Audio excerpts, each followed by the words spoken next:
it was a significant error in judgment.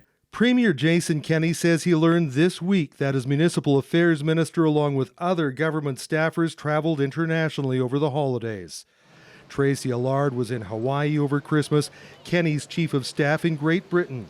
He won't reveal who else was out of the country, but today the Premier partly blamed himself. I have to take responsibility that I wasn't absolutely clear that there should be no international travel.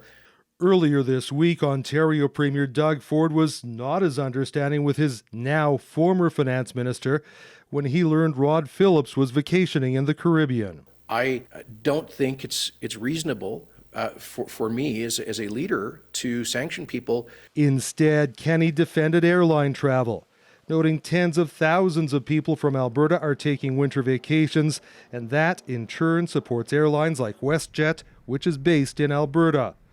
All this while Public Health has issued warnings against non-essential travel since the pandemic began.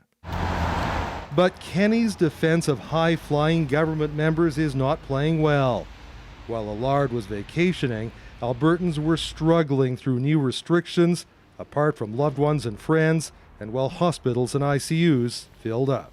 The next time the Premier has to make a hard decision around COVID, Albertans are going to be resentful of the choices that, some of his staff and this minister made. And I know that my actions seem dismissive of the frustration and grief that many have experienced. For that, I am truly and deeply sorry.